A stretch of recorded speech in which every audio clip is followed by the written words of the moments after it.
El día de hoy, bueno, es el repaso, ¿no? Final del Historia Universal y pues estamos listos ya, ¿no? Listos para hacer ese repasito, dejar todo encaminado para el examen de los chicos que tenemos el día sábado y el día domingo, ¿bien? Y bueno, los que son del área A, también pues ya ir encaminando todo para el examen de la próxima semana, ¿eh? A ver, muchachos, voy a compartir mi pantalla y me van a confirmar, por favor, si es que se logra visualizar, ¿eh? Bien, chicos, ¿se logra visualizar mi pantalla? Sí, ¿Sí? Bien, muchachos, lo máximo, ¿eh? Muy bien. Entonces, hoy día vamos a tener un repaso de toda la materia, desde los primeros temas hasta el último, hasta la crisis del 2008. Entonces, estemos preparados para ello, ¿eh? La dinámica es la misma que el día de ayer, ¿eh? El día de ayer hicimos las preguntas, contextualizamos un poco y hicimos también, ¿no? Bueno, utilizamos la pregunta para dar mayor detalle, ¿no? Así que empezamos. Ujú. Pregunta uno, chicos, a ver, ¿qué marcas en la uno?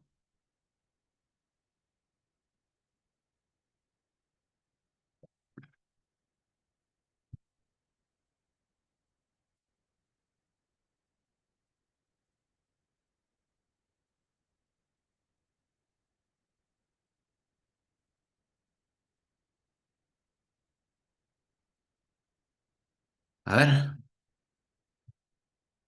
la B, dice Ramiro.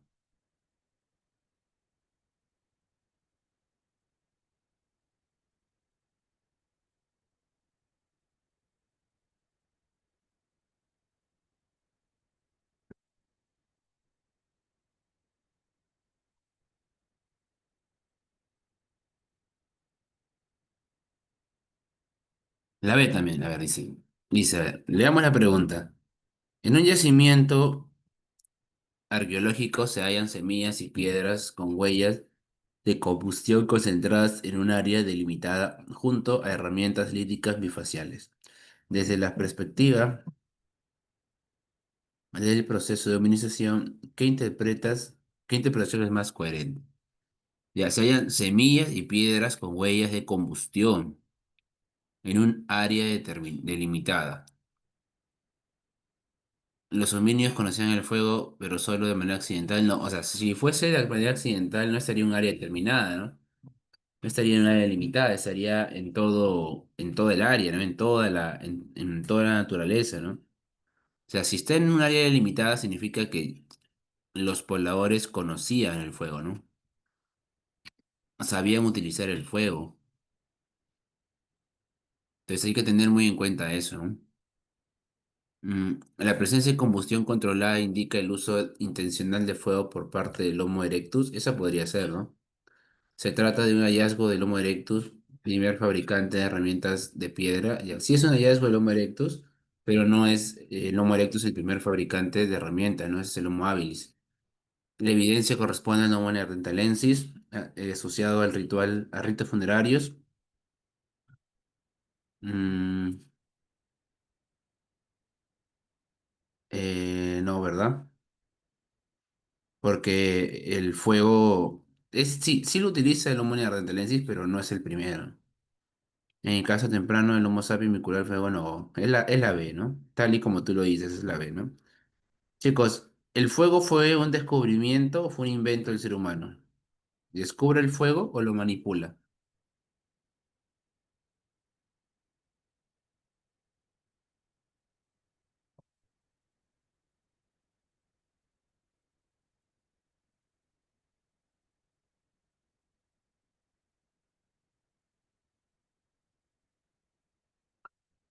Lo manipula, chicos. ¿Qué ocurre, chicos? Ocurre lo siguiente, ¿no? En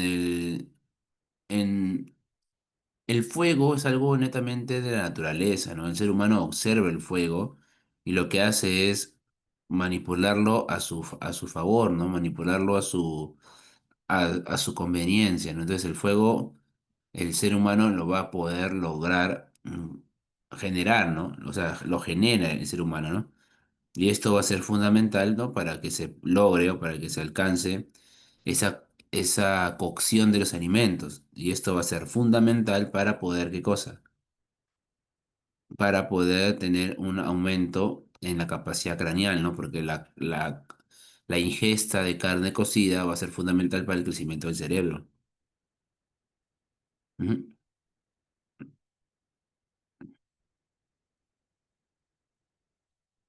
Bien, chicos. Hasta aquí todo bien entonces, ¿verdad? Uno de uno.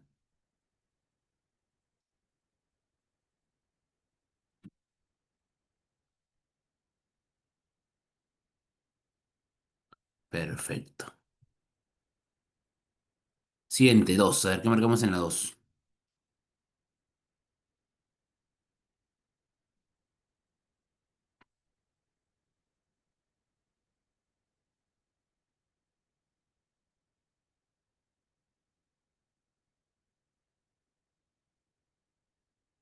A ver, ¿qué marcamos en la dos, queridos amigos?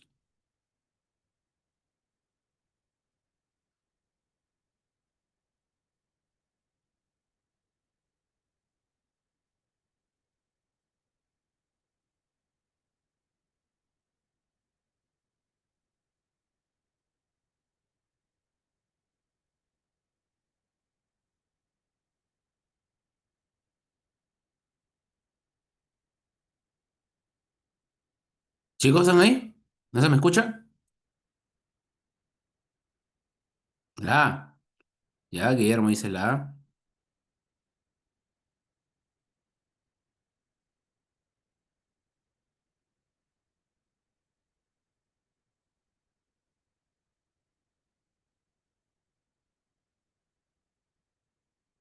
La A también. Dice. En Egipto y Mesopotamia, el medio natural condicionó profundamente la organización social, política y económica de sus civilizaciones. Mientras que en el valle del Nilo, los ciclos de inundación eran relativamente regulares. En la región de Mesopotamia, la crecida de los ríos Tigris y Éufrates resultaban más impredecibles. Bien. Ujú. Obligando complejas obras hidráulicas. En ese contexto, señale los enunciados correctos. De aquí tenemos que tener algo muy claro, ¿no, chicos? Que el río Nilo, tú sabías los meses en los cuales iba a crecer, ¿verdad? Por eso es que le sacabas mucho provecho, ¿no? ¿Por qué Egipto se pudo desarrollar en una zona tan desértica? ¿Por qué pudo desarrollarse en una zona tan desértica como la que, claro, gracias al Nilo, pues, ¿no? Herodoto decía que Egipto era el don del Nilo, ¿no? Demostrando que gracias al río Nilo esa sociedad se pudo desarrollar. Ahora, Mesopotamia significa entre ríos, ¿no? Y el río Tigris y el río Éufrates van a tener un desplazamiento o un aumento de caudal irregular, ¿no? Más variable. Por esa razón es de que cuando, por esa es razón que cuando Mesopotamia empieza a tener cierto control de la región, empieza a utilizar obras de irrigación, ¿no? Canales de regadío, ¿no? Etcétera. Mientras que Egipto no tanto eso, ¿no? Egipto agarraba y utilizaba, el río se desbordaba, inundaba la zona y cuando el río bajaba su caudal, ellos aprovechaban y en esa zona cultivaban, ¿no? Porque ahí estaba el limo. La regularidad del río Nilo permitió a los egipcios planificar con mayor estabilidad sus cosechas, claro, ¿no? Claro. Ujú. Verdadero, pues chicos, claro. En Mesopotamia, la falta de defensas naturales facilitó invasiones constantes. ¿Verdadero o falso?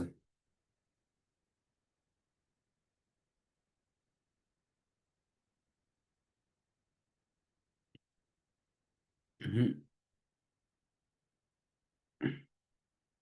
Es verdadero, ¿no? Ujú. Claro, claro. No tiene un desierto que lo defienda, no tiene una cordillera que lo proteja, ¿no? Por eso es que Mesopotamia tuvo ciertas invasiones, ¿no? Sobre todo de los persas, ¿no? El aislamiento geográfico de Egipto reforzó el poder central del faraón. Claro, pues, ¿no?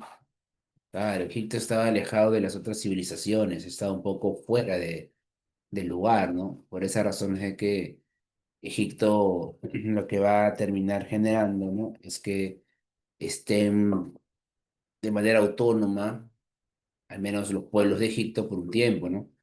Hasta que ya empieza pues la lucha por el control del Mediterráneo. Egipto, recuerden de que más adelante, ya cuando las civilizaciones empiecen el crecimiento, va a ser invadido por los asirios, va a ser invadido por va a ser invadido por los macedónicos, va a ser invadido por los romanos también, ¿no? Cuatro, las civilizaciones mesopotámicas se desarrollaron lejos de los ríos, no, falso, pues. Lejos no estuvieron, pues estuvieron cerca, ¿no? Sobre todo, ¿qué pueblos, chicos? A ver, ¿qué ciudades estuvieron cerca a los ríos? ¿Qué ciudades estuvieron cerca del río Tigris y el río Éufrates?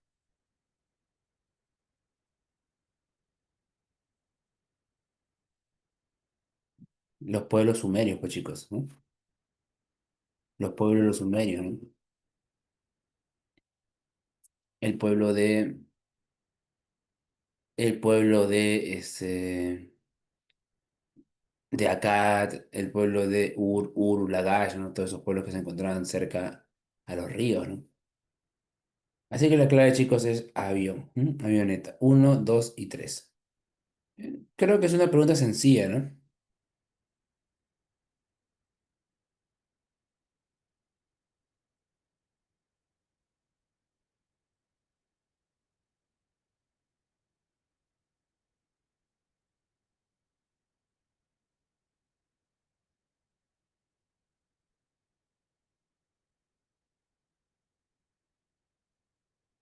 ¿Todo claro, chicos, hasta acá? La pregunta dos.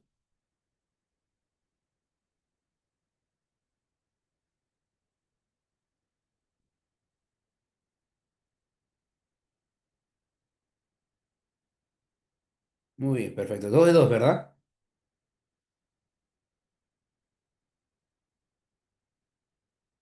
Dos de dos, ¿verdad? Muy bien, chicos, perfecto. Dos de dos. Tres, dice. La civilización micénica destacó por sus palacios, fortalezas amurallados. Ya, a ver, eso es Grecia, ¿verdad? Tenemos claro que es Grecia, ¿no? Destacó por sus palacios, fortalezas amurallados, construidos con enormes bloques de piedra en lo que se conoce como la arquitectura cíclope. Una de sus entradas más famosas es la Puerta de los Leones, que refleja tanto el carácter militar como su simbolismo religioso. La tradición mitológica también vinculó a Micenas con el rey Agamenón, uno de los protagonistas de la guerra de Troya narrada por Homero. A partir de estos elementos se puede afirmar que la civilización micénica, y por eso se llama aqueo-micénica, ¿no? Los aqueos o los micénicos o por la zona, ¿no? Entonces ahí destaca el rey Agamenón, la figura de que ellos pelearon en la guerra de Troya, ellos fueron los que fueron a Troya a destruirla, ¿no? Y que generó caos, debilitamiento y que luego posteriormente fueron invadidos por los dorios y jonios, ¿no? Bien, ujú, ahí está. Ahora, su arquitectura expresó su afán de estético de la fusión defensiva, combinó poder militar y simbólico en sus expresiones monumentales, fue reconstruido fundamentalmente con fuentes primarias y orales, se desapareció debido a su desgaste económico en la guerra de Troya. Ya, eso sí podría ser, pero fue desgaste político, no en nadie. Pero eso no te dice, ¿no? O sea, qué te dice el texto?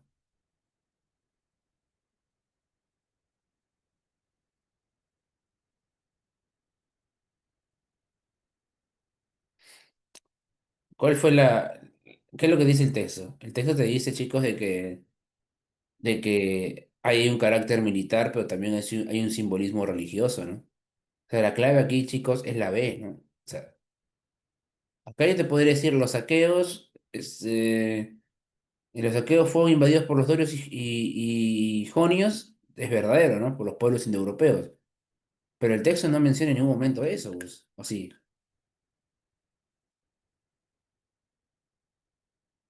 En ningún momento, muchachos, menciona eso. Entonces sí que la clave aquí sería obviamente la B, ¿no? Porque te habla del simbolismo religioso, te habla del carácter militar, ¿no? Ujú. Bien, bien, chicos.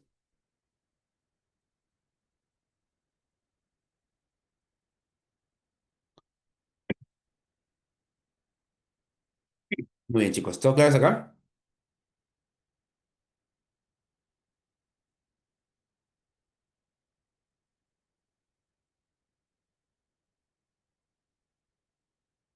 Muy bien, siguen 3 de 3 entonces. 4. En la Grecia antigua, los grupos sociales presentaban diferentes roles y obligaciones ujú, en la vida política, económica y militar. Por ejemplo, los ciudadanos atenienses ejercían derechos políticos, poseían tierras y combatían como hóplitas en defensa de las polis. De acuerdo con lo expuesto, determina el valor de verdad de las siguientes afirmaciones respecto a los grupos sociales en Atenas. Muy bien. A ver, dice, los metecos, los metecos en Atenas se dedicaban al comercio y artesanía, pero no gozaban de derechos políticos. Esto obviamente, chicos, es verdadero, ¿no? Ujú. Los metecos no gozaban de derechos políticos, eran hombres libres, ¿no? Pero no tenían representación, no eran reconocidos como ciudadanos, ¿no? Los atenienses consideraban, pues, que los ciudadanos eran ellos, ¿no? O sea, era el sector, ellos eran en realidad los ciudadanos, ¿no? Recuerden, chicos, cuál es el máximo aporte de Grecia?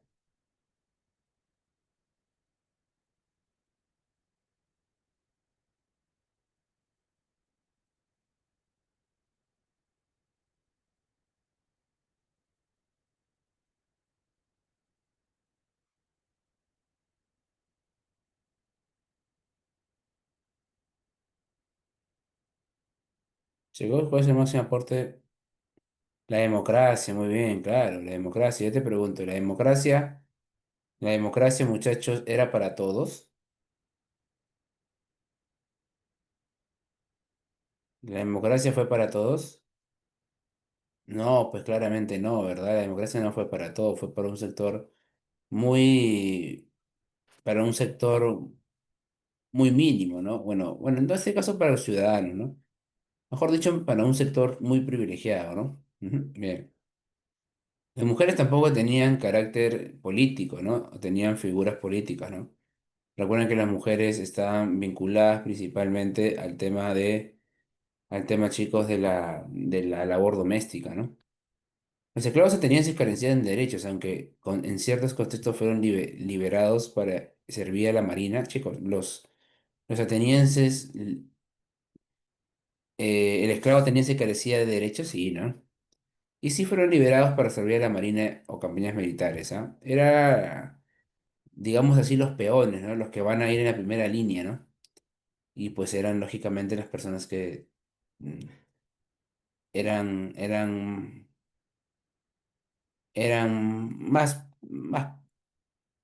más recurrentes a morir, ¿no? Bien, chicos.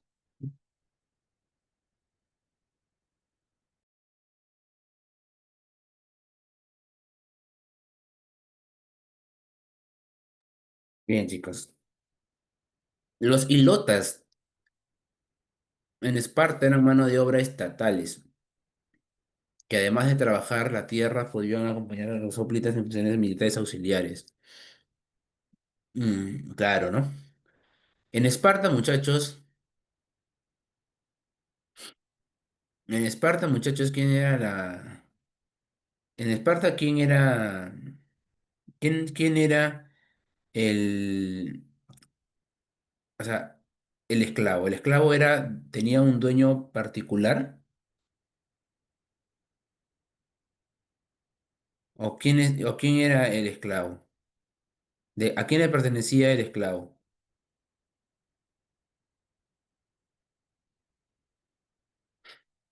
Al Estado, pues claro.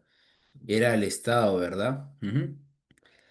Claro. Y sí, chicos, en algunos casos estos hilotas iban y acompañaban, ¿no? A los hóplitas, ¿no? Recuerden que los hóplitas eran los soldados, ¿no? Eran los soldados, digamos así, de infantería, ¿no? Los que iban a enfrentarse cuerpo a cuerpo, ¿no? Así que esto también es verdadero, chicos, ¿ah? Por ende, la clave aquí sería avión, ¿eh? Verdadero, verdadero, verdadero, ¿eh? Ujú. Bien, sigamos con la pregunta 5. Durante la República Romana, 509 al 26, al 27 a.C., Roma vivió un proceso de expansión territorial, crisis internas y transformaciones políticas y jurídicas que marcaron la historia de Occidente. Respecto a este periodo, indica el valor de verdad de los siguientes enunciados. Ujú.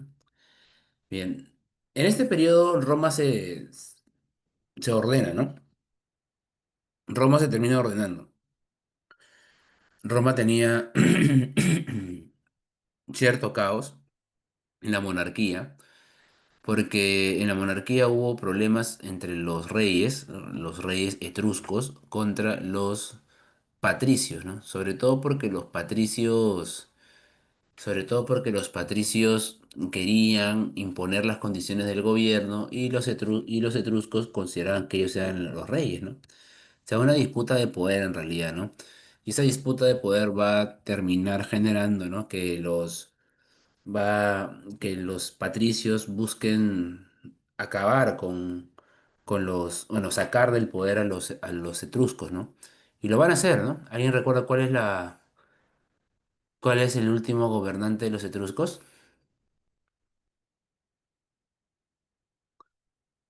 ¿Alguien recuerda, chicos, cuál es el último gobernante de los etruscos? Muy bien, Guillermo, Tarquino el Soberbio, pues claro. Tarquino el Soberbio, ¿no? Y lo sacan, pues, ¿no? ¿Mm? Bien, ahí está, ¿no? Ahora. El... Y la República, su propio nombre lo dice, Rec Pública, o sea, viene de la unión de todas los representantes de varias naciones, ¿no?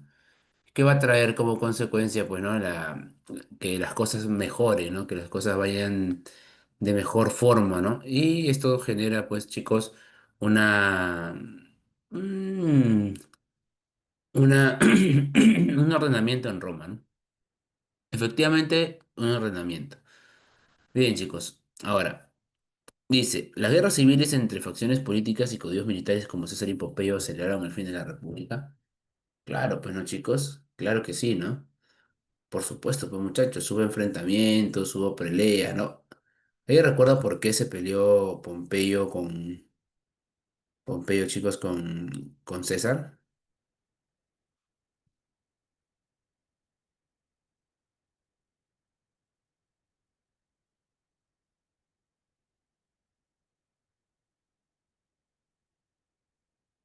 ¿Alguien recuerda, chicos? ¿Cuál era la razón de la pelea entre Pompeyo y César?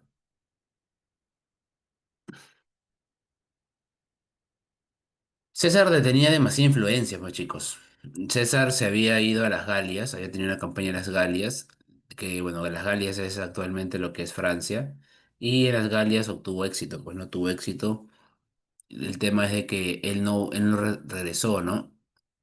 Él no volvió. Entonces, como no volvió, lo que creían, ¿no? Los otros cónsules eran que él podía atentar contra la República, ¿no? Recuerda que César lo derrota a Pompeyo en la batalla de Farsalia, ¿no? Pompeyo escapa, se va a Egipto y en Egipto lo matan, ¿no? El gobierno de los Ptolomeicos. Ujú. No, bueno, recuerda que en ese momento Guillermo era un triunvirato, ¿no? Era un triunvirato, pero César sí era más cercano al pueblo, pues, ¿no? Era más cercano a la gente, ¿no? Era muy querido también, a la gente lo respetaba mucho, era muy querido. Ujú. Bien. Dos, la expansión romana en el Mediterráneo trajo riquezas, pero también agudizó desigualdades sociales entre plebeyos y esclavos. ¿Verdadero o falso?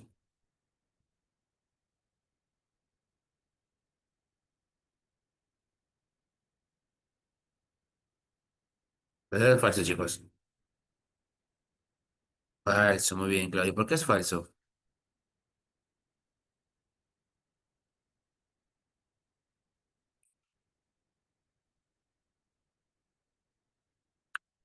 Porque, chicos, en Roma, cuando comienza a tener, pues, éxito, ¿no? Cuando empieza, sobre todo cuando derrota a cuando logra la derrota de los cartagenienses, ¿no? Roma empieza a tener un crecimiento importante, ¿no? Ahora, este crecimiento importante, chicos, tengamos en cuenta algo que el que reclama, ¿no? Los que reclaman derechos, ¿no? Son, no son no son los esclavos, pues. ¿Quiénes son los que reclaman derechos? ¿Quiénes son los que reclaman y dicen, ¿saben qué? Yo también tengo. Yo deseo también tener derechos.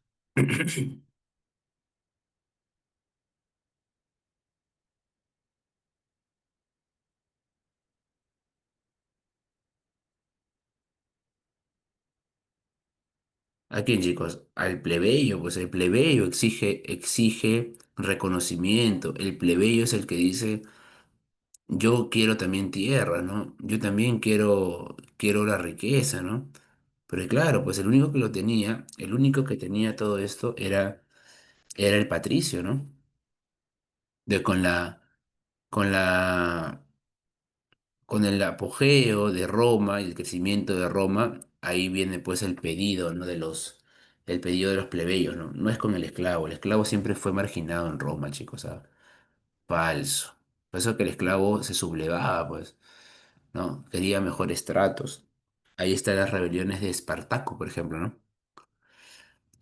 Tres, el derecho romano dejó como herencia principios jurídicos que influyeron en legislaciones bizantinas y musulmanas. Bizantinas, de todas maneras que sí, ¿no? En el Imperio Bizantino hubo un legado, ¿no? Romano. Recuerden, por ejemplo, de que el, recuerden, por ejemplo, chicos, que Justiniano, ¿no? Aprueba una legislación llamada el Corpus Juris Civilis, ¿no? Pero musulmanas, chicos, los musulmanes, los árabes llevaron el código romano. No, pues los musulmanes tenían otro ordenamiento, ¿no? Otra forma de ordenarse, chicos. El musulmán mm, no tiene las características de Occidente, ¿no? Otro mundo, un mundo infravalorado, la verdad, ¿ah? Pero importante, ¿ah? Verdadero. Mediante las guerras púnicas, Roma conquistó todo Perdón, es falso, ¿no? Esto que te digo que es falso y te pongo verdadero. Falso. A ver, dice, durante las guerras púnicas, Roma conquistó todo el Mediterráneo. ¿Verdadero o falso? ¿Todo el Mediterráneo logró conquistar Roma? No, ¿verdad? ¿Qué parte del Mediterráneo llegó a conquistar Roma?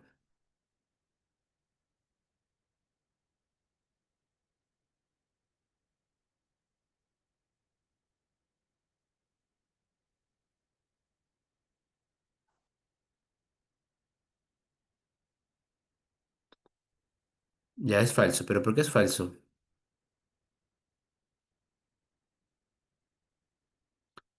¿Por qué es falso, chicos? ¿Alguien sabe por qué es falso?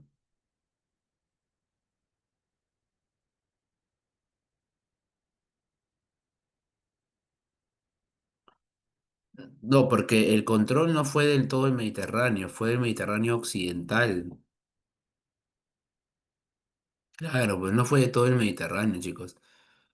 Fue solamente el Mediterráneo occidental. O sea, ese fue la lucha entre ellos, ¿no? El Mediterráneo occidental, la ruta del Mediterráneo occidental fue la que generó la disputa entre estos dos pueblos. Y Roma lo ganó. Pero Roma ya había ganado parte del Mediterráneo oriental cuando, por ejemplo, había derrotado a los griegos, ¿no? En las guerras pírricas, por ejemplo, ¿no? O sea, no fue la victoria sobre sobre el pueblo de los cartagenienses que generó pues el control total del Mediterráneo, ¿no? La expansión romana continuó. Así que por esto sería falso. Bien, chicos, clave entonces sería casa, ¿bien? Casa. Verdadero, falso, falso, verdadero, ¿bien? Muy bien. Hasta aquí, sencillo.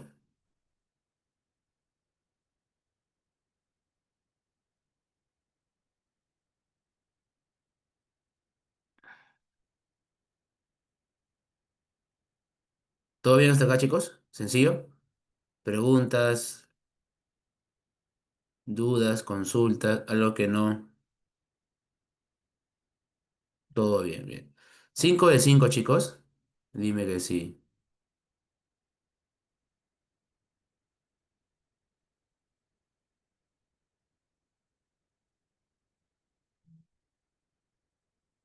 Muy bien, perfecto. Continuamos. 6. ¿Qué marcamos en las 6?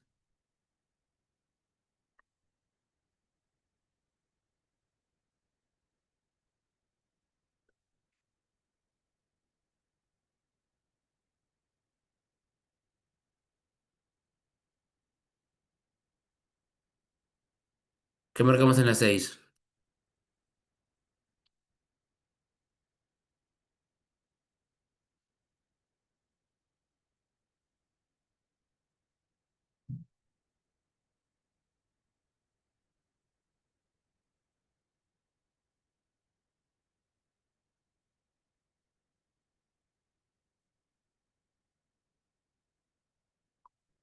Ah, chicos.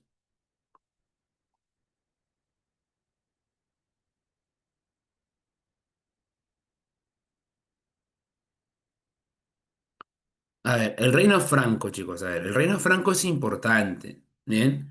El reino franco, chicos, fue posiblemente el reino más importante de los bárbaros, ¿ah? Bien. Y no, o sea, los francos siempre son buenos, pues chicos, ¿no? Y no te lo digo porque yo me llame Franco, ¿ah? Sino porque en realidad sí lo fueron. El reino franco, chicos, fue fundamental, el reino franco, ¿ah? El reino franco, muchachos, por ejemplo, agarró, ¿no? Y logró, pues, no, no someter, pero sí limitar el avance de quién. El avance de quién logró limitar el reino franco, chicos. ¿Alguien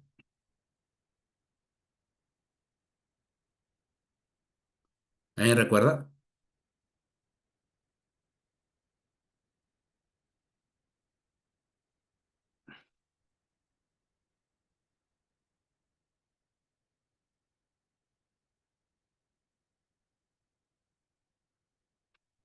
Chicos, ya se fueron a dormir, creo, ¿ah? Chicos, el reino franco derrotó, bueno, frenó el avance de los musulmanes, pues, muchachos. Frenó el avance de los musulmanes en la batalla de Poitiers. Los musulmanes habían empezado un avance importante, ¿no? Los musulmanes habían derrotado a los vándalos, le habían quitado territorio al Imperio Bizantino, ¿no? Le va a quitar territorio también a los visigodos, a los suevos en la península ibérica, ¿no? En lo que es España y Portugal actualmente. Y luego el enfrentamiento que tiene es contra los francos en la batalla de Poitiers, ¿no? Donde los francos obtienen el triunfo. Claro, muy bien, Guillermo, te has acordado ya. Ahí destaca Carlos Martel, claro, Carlos Martillo. Recuerda que Carlos Martel o Carlos Martillo no era el rey, ¿verdad? ¿Era qué? ¿Qué era Carlos Martel o Carlos Martillo? Él era el mayordomo, ¿no? O sea, era el mayordomo. No era el gobernante, él no era autoridad, él era el mayordomo, que era en realidad como un primer ministro, ¿no? En esa época había algo conocido como los reyes holgazanes, ¿no? Los merovingios. Y el reino franco se consolidó, pues a partir de eso, ¿no? Frenó, se convirtió en el gran defensor de Europa Occidental, ¿no? Recuerda que el reino franco derrotó, bueno, el último rey merovingio fue Childerico III, ¿no? Luego viene Pipino el Breve, ¿no? Luego viene Carlos Magno, ¿no? Y luego bueno, Luis el Piadoso y por último los hijos de él, ¿no? El primer rey franco fue Clodoveo. Cuenta la historia que Clodoveo está en una guerra, en una batalla, y pues Clodoveo le dice a su esposa, que era católica, cristiana, que si él ganaba la guerra, él se iba a bautizar al cristianismo, ¿no? Y efectivamente gana, pues, ¿no? Así que no le quedaba de otra que bautizarse, ¿no? El Papa mismo lo bautiza. Bien, chicos. ¿Has recordado un poquito sobre los francos? Sí, ¿no? Bien. El reino franco alcanzó su consolidación con Clodoveo. Hacia el año 496 se convirtió al cristianismo católico, ganando así el apoyo de la Iglesia. Durante la dinastía carolingia, Carlomagno fortaleció el poder real, se expandió sus dominios y fue coronado emperador en el año 800 por el Papa León III. Claro, lo coronó, recuerden, en la Navidad, ¿no? Del año 800, ¿no? Fue un mensaje claro, ¿no? Que ellos eran como que una especie de, de vínculo religioso, ¿no? Bien, muchachos. Tras su muerte, las disputas internas entre sus herederos provocaron la fragmentación del imperio. ¿Y qué pasó?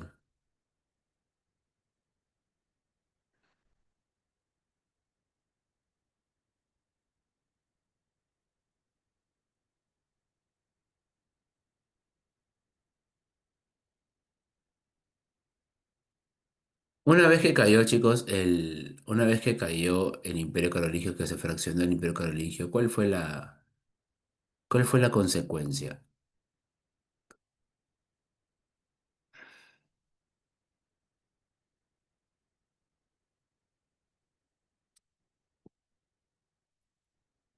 El ascenso de los poderes locales, muy bien. El ascenso de los poderes locales. Ellos se ven que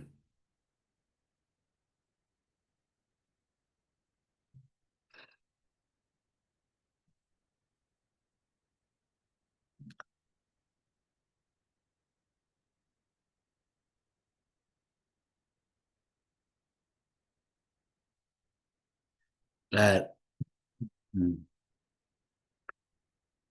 pero,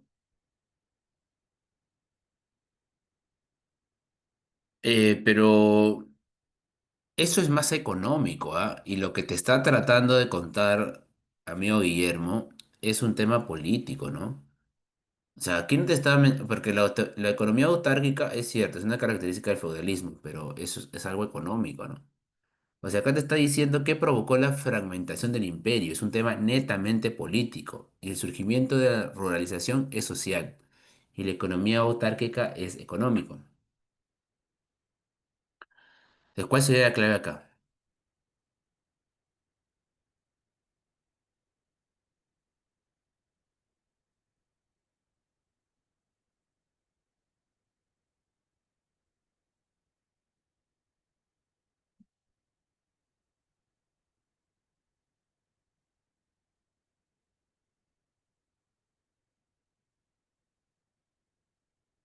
Aquí, chicos, la clave es la C.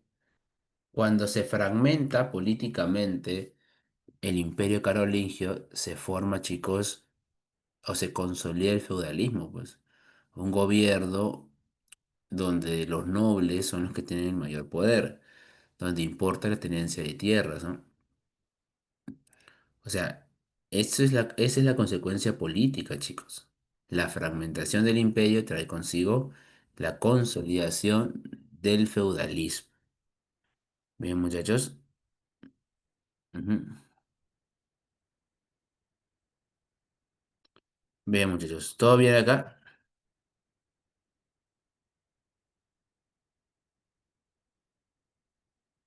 Ujú. No, no te preocupes, hijo. Pero está clarito, ¿verdad?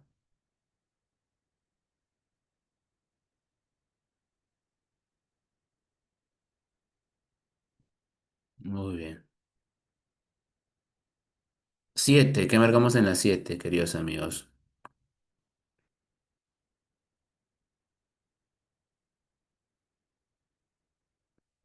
El feudalismo, dice, fue el sistema político, económico y social que predominó en Europa occidental entre los siglos IX y XIII. Se basaba en relaciones de dependencia personal entre señores y vasallos, así como en una economía agraria autosuficiente. Respecto a este sistema, indica el valor de verdad de los fines enunciados. Uno, el homenaje era la ceremonia en la cual el señor juraba fidelidad y obediencia al rey medieval. Al rey medieval, chicos. No, ¿verdad? Falso. Falso, muchacho. No, el rey medieval no es. Ujú. El espaldarazo, dice. El espaldarazo simbolizaba la incorporación de un caballero al servicio militar de su señor. ¿Qué dices tú, verdadero o falso? El espaldarazo, muchachos, esto es verdadero, ¿no? Claro. Ujú. Esto sí es verdadero. Los derechos señoriales incluían tributos y monopolios que los campesinos debían pagar por usar el molino y el horno. Claro, ¿no? Ujú. ¿No? Eso se llama las banalidades, ¿no? Las banalidades. El tema del control de algunos medios de algunos medios, ¿no? Que tenían que pagar los campesinos, ¿no? Ahí estaba pues el tema de las banalidades, ¿no? El uso de molino, por ejemplo, ¿no? La corvea consistía en la entrega del tributo que los siervos en provecho del feudal. ¿Verdadero o falso?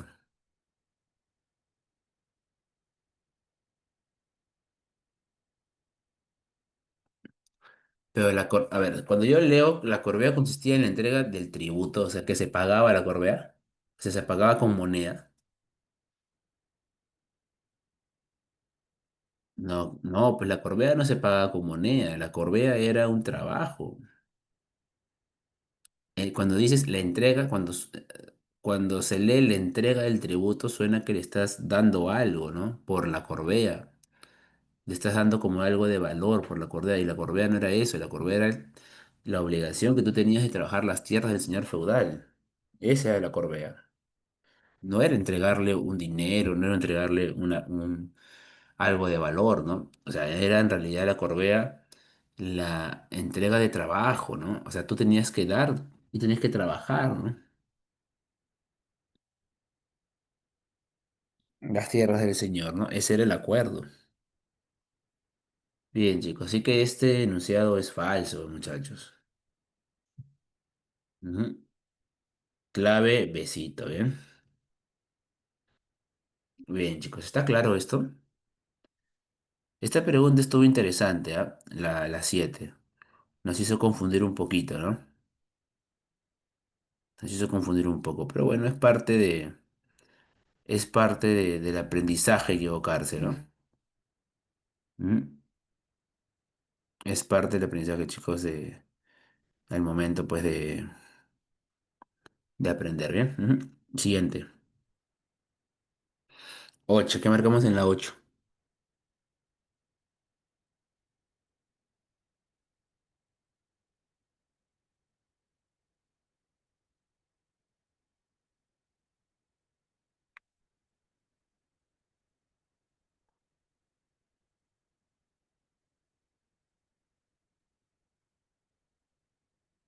Ujú.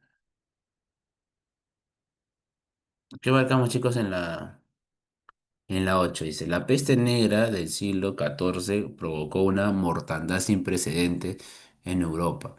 Entre sus efectos se cuentan transformaciones en el trabajo agrícola, en las relaciones feudales y en las tensiones sociales. Ujú, ¿correcto? Determine el valor de verdad de los siguientes enunciados relativos a las consecuencias de la peste negra en Europa. La peste negra fue mortal, ¿no, chicos? La peste negra fue mortal, mató a la tercera parte de toda Europa.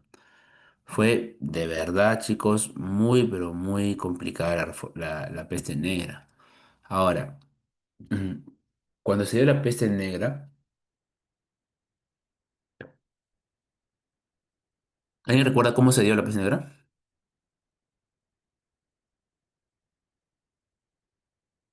¿Cómo se dio el contagio de la peste negra?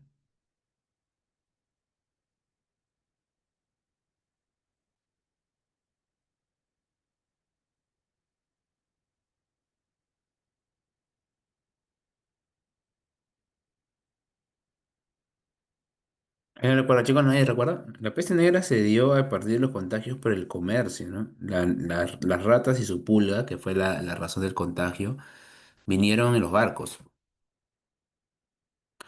Vinieron en los barcos, chicos, ¿no?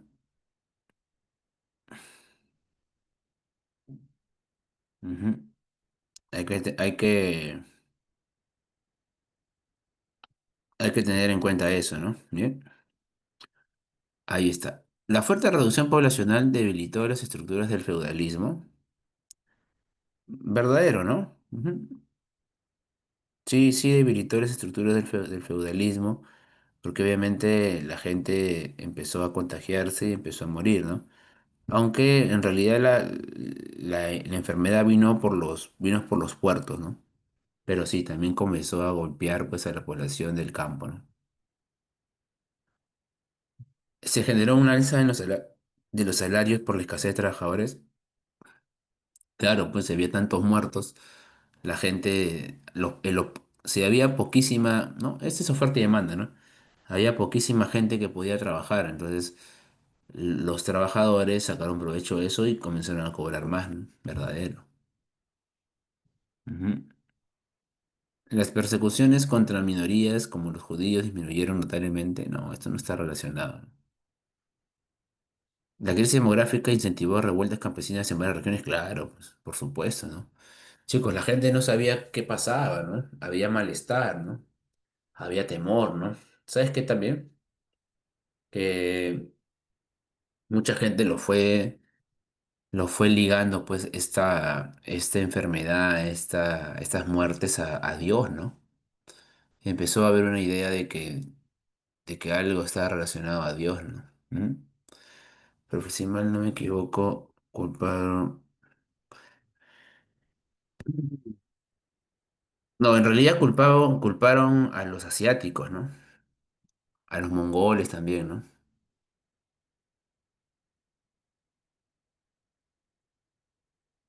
Claro, culparon a los mongoles todo, pero claro, pero dice disminuyeron, pues.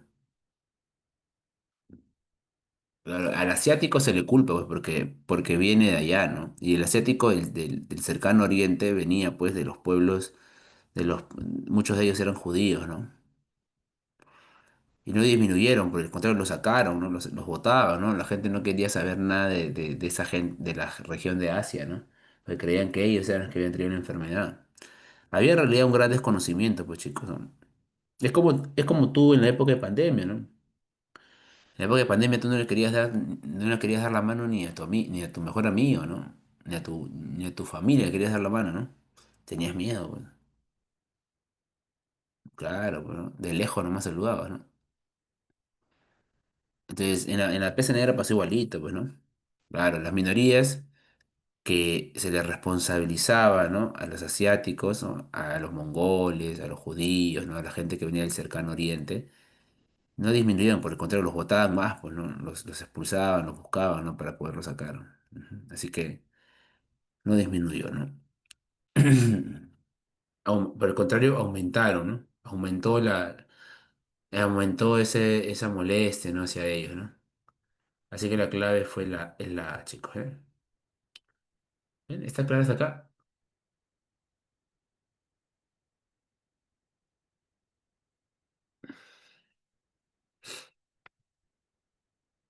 Muy bien, gracias Guillermo, gracias Marilena. Pregunta número 9. Durante el Renacimiento europeo, siglo XV y XVI, el florecimiento del arte, la ciencia y la literatura se vio favorecido por el mecenazgo de príncipes y comerciantes, así como por la recuperación de los textos clásicos grecorromanos.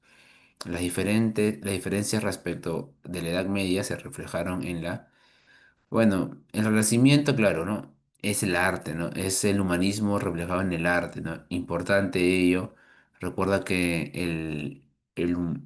el humanismo era más intelectual, el Renacimiento era más artístico, ¿no? Y claro, si el día de hoy es complicado, chicos, que ustedes puedan vivir del arte, porque es complicado vivir del arte hoy en día, imagínate en esa época, pues, ¿no? En esa época era muy difícil vivir del arte, ¿no? Por esa razón es que las personas que vivían del arte eran las personas que se dedicaban, pues, tenían que dedicarse a otras cosas, ¿no? Tenían que trabajar. Entonces, ¿cómo podían salir de todo ello, ¿no? Apareció el mecenas, pues, ¿no? El mecenas dijo, no te preocupes, yo te voy a mantener, ¿no? Yo te voy a dar, ¿no? Olvídate de todo, ¿no? Claro, los Medici es un tipo de familia, ¿no? Claro, bueno. Ujú. Bien, chicos. Ahora, claro, ¿y qué diferencia hay con la Edad Media? La aparición de las academias, nuevas universidades, claro, es la B, ¿no? Ujú. En la literatura, por ejemplo, en la Edad Media destaca mucho los cantares de gesta, ¿no? El cantar de gesta. El cantar de gesta está relacionado, ¿no? a la figura de que había de que había una gran batalla, ¿no? Un gran movimiento, ¿no? Al heroísmo, ¿no? Eso cambia, ¿no? Eso cambia en la edad moderna, ¿no? En la edad moderna no te interesa mucho eso, ¿no? Bien, muchachos, ahí estamos. Ya está. 10. ¿Qué marcamos en la 10? La Reforma Protestante iniciada por Martín Lutero. Bonito tema, chicos, Martín Lutero. Martín Lutero, chicos, ¿ah? Dice, a ver. Ujú. Ya. La Reforma Protestante iniciada por Martín Lutero transformó la unidad religiosa de Europa y dio origen a diversas corrientes del cristianismo.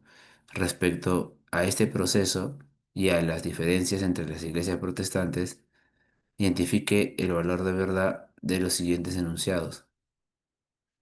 Uno, Martín Lutero defendió la justificación por la fe y rechazó la venta de indulgencias de la Iglesia Católica. ¿Qué dices tú? ¿Defendió la justificación por la fe? Claro, ¿no? Para él el mecanismo era la fe, ¿no? Ujú. Claro, y también rechazó la venta de indulgencias, ¿no? Porque eso fue el detonante, ¿no? O sea, las ventas de indulgencias se habían normalizado, ¿no? Los calvinistas afirmaban la doctrina de la predestinación, es decir, que la salvación estaba determinada por Dios de antemano, claro, ¿no? Claro, eso decían los calvinistas, ¿no? Ellos creían en la predestinación, o sea, que ya tu vida ya estaba toda planificada, apenas tú nacías, ¿no? O sea, no te habla de que podían haber problemas, ¿no? O sea, ya estaba todo hecho. Tres, los anglicanos surgieron en Inglaterra bajo Enrique VIII, cuando éste rompió con Roma para fundar la Iglesia de Inglaterra, claro. El caso de Enrique VIII es un caso un poquito más llamativo, ¿no? Enrique VIII se pelea con la Iglesia por el tema del divorcio, ¿no? Enrique VIII se quería divorciar, pero el problema es que el Papa no le quería darle el divorcio. ¿Alguien recuerda por qué no le quería dar el divorcio?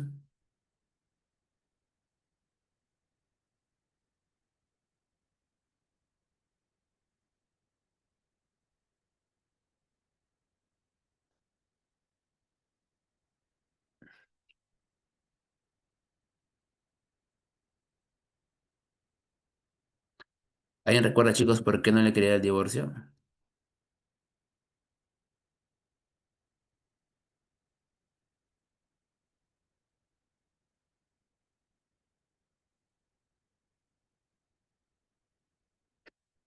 Ujú. No le quería dar el divorcio porque la esposa de Enrique VIII era familia de Carlos V, güey. Claro, la esposa de Enrique VIII era Catalina de Aragón. Ujú. Catalina de Aragón, ¿no? Y Catalina de Aragón era familia de Carlos V.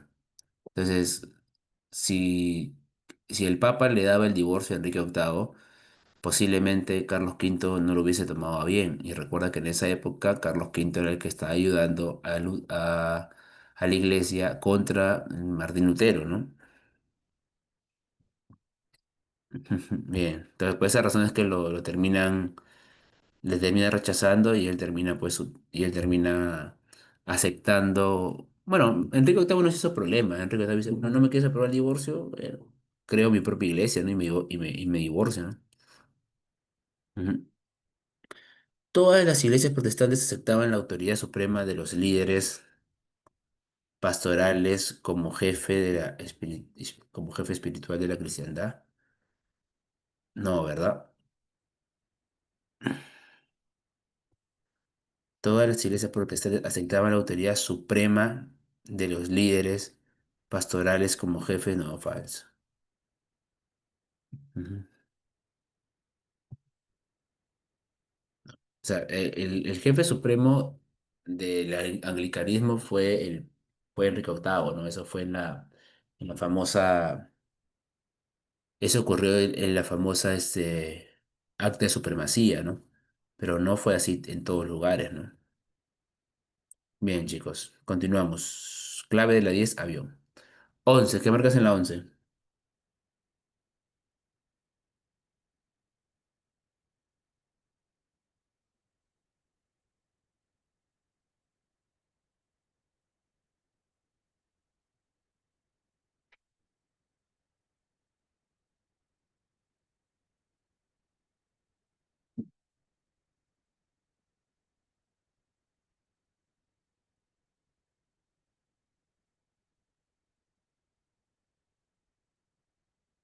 La A, dice la A.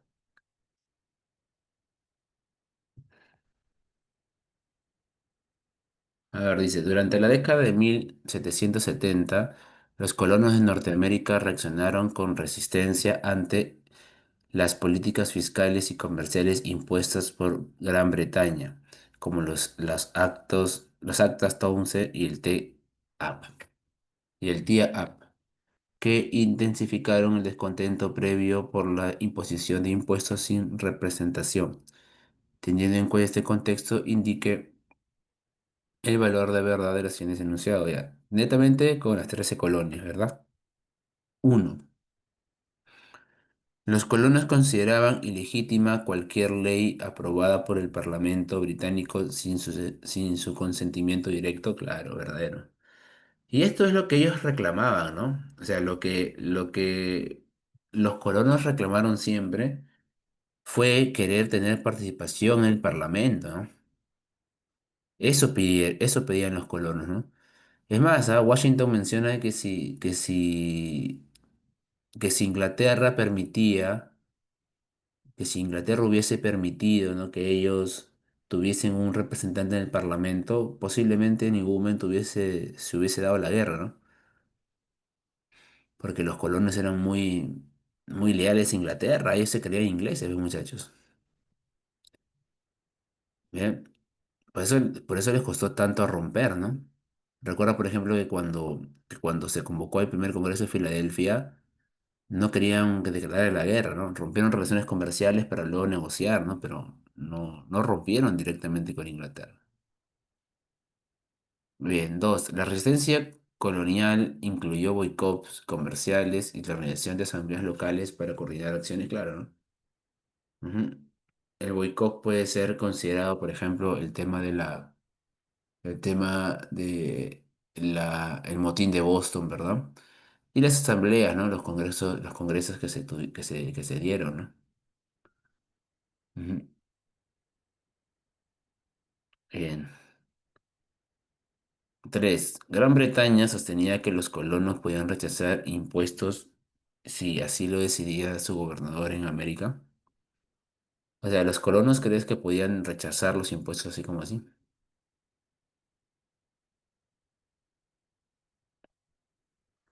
No, pues muchachos, no, los colonos tenían que hacer caso a las normas enviadas desde la Gran Bretaña, ¿no? Tenías que obedecer, ¿no? Ujú. Siguiente, el descontento por los impuestos contribuyó al surgimiento de movimientos revolucionarios en varias colonias, claro, ¿no? Claro. Cuando no hubo una respuesta al tema de los impuestos, la situación se acaloró, ¿no? La situación se puso más complicada, ¿no? Y esto desencadenó, pues, los levantamientos, ¿no? Así que la clave sí, efectivamente es avión. Ujú. Muy bien. Bien, chicos, hasta aquí, ¿vamos bien?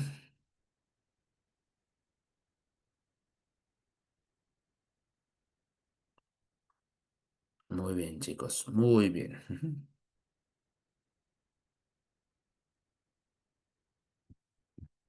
Siguiente pregunta, 12. La Revolución Francesa y la independencia de los Estados Unidos fueron procesos fundamentales en la historia política moderna, pues promovieron ideas de soberanía popular, igualdad y derechos ciudadanos. A continuación, elige la alternativa que relaciona con. Y esta pregunta está muy extraña, ¿no? Porque hay hay solamente dos alternativas, dos acontecimientos y tres alternativas. A ver, abolición de los privilegios estamentales como base del nuevo orden social, redacción de una constitución escrita. Ya, claro, la 1 es la A, ¿no? La A es 1, ¿no? Eso es con la Revolución Francesa, ¿no? Aunque, bueno, duró poco nada más, ¿no? Porque cuando cayó Napoleón, se estableció pues un sistema de gobierno otra vez autoritario, ¿no? Redacción de una constitución escrita como fundamento del nuevo orden político. Ah, es que en las dos hay constitución, ¿no? En las dos hay constitución. En la Revolución Francesa también hay constitución, ¿no? ¿No? En las dos hay constitución, chicos. Pero me parece más que está ligada a la 2, ¿no? Independencia de de las 13 colonias, ¿no? Claro, porque la constitución de la Revolución Francesa se modifica, ¿no? La del 91 se modifica, ¿no? Porque hay procesos, pues, que van a ir dándose, que trae consigo que la. No, pero en Francia sí hubo constitución también, claro. Hubo declaración de los derechos del hombre y ciudadano, pero también se aprobó la constitución de 1791. Por eso es que la Asamblea Constituyente pasó a ser una asamblea legislativa, ¿no? Donde ya hay un parlamento, ¿no? Apoyo militar extranjero decisivo para lograr el triunfo del movimiento revolucionario. Ya, esa es Revolución Francesa, ¿no? Apoyo militar.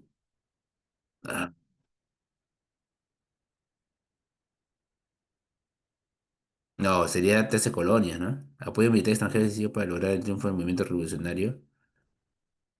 Claro, ¿no? Las 13 colonias tuvieron el apoyo de Francia, de España y de.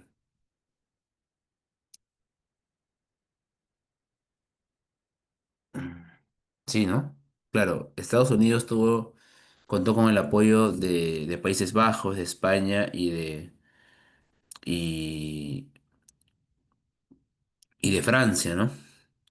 Lo que trajo consigo, pues, que pudiese obtener el triunfo, ¿no?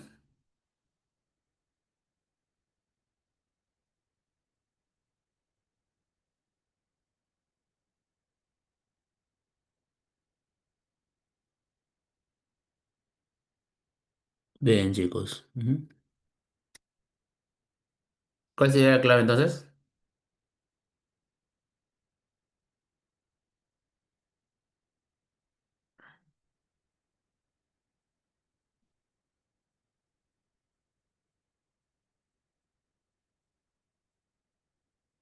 La A, ¿no? Sí, 1A, 2B y 3C. Bien. Perfecto, chicos. Siguiente, 13. La proclamación de de la República Francesa en 1792 marcó una nueva etapa de la revolución, caracterizada por la radicalización política, la movilización popular y los conflictos internos y externos. Respecto a este periodo, indica el valor de verdad de los siguientes enunciados. La Convención Nacional abolió la monarquía y condenó a Luis XVI a la guillotina en 1793. Bueno, Luis XVI sí muere en la guillotina, ¿verdad? Y además también pues va a recibir claro, después de que acaba, ¿no? la asamblea legislativa, viene justamente la convención, ¿no? La primera convención, recuerden que es liderada por los girondinos, ¿no? Y luego los jacobinos, el radicalismo entra con Robespierre, ¿no? Así que esto es verdadero. Durante el terror jacobino, liderado por Robespierre, se aplicaron medidas radicales de control político y social.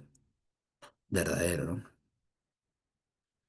Se manejan cifras de 40.000 soldados, perdón, de 40.000 franceses ejecutados, ¿no?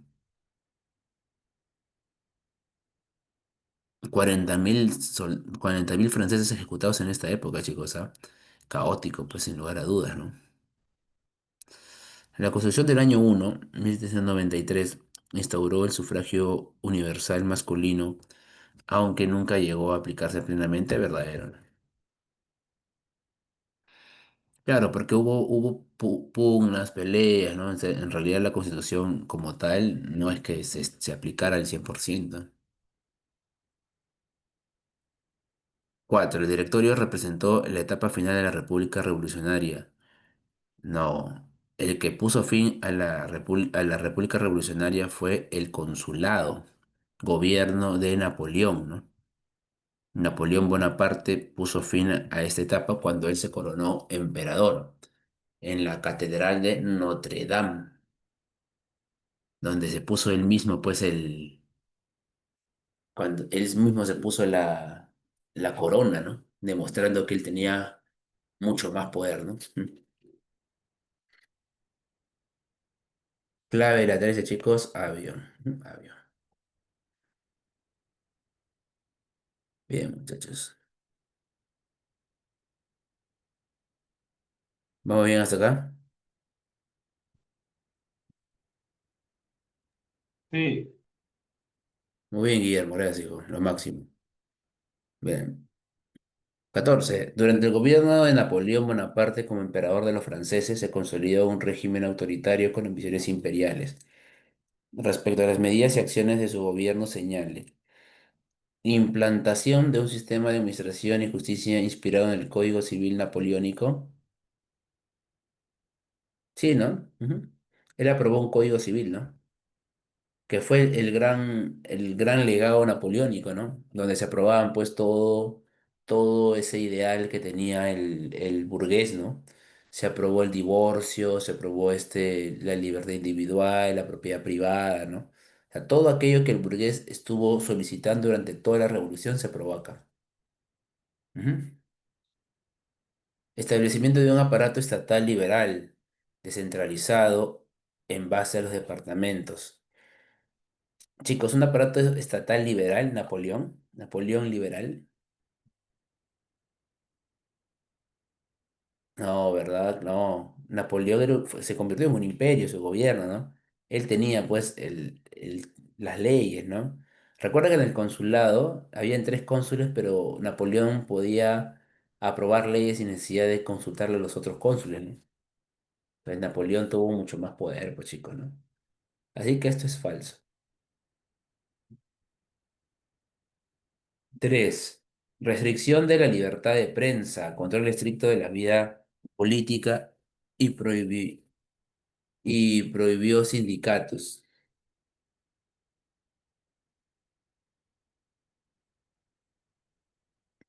Verdadero, ¿no?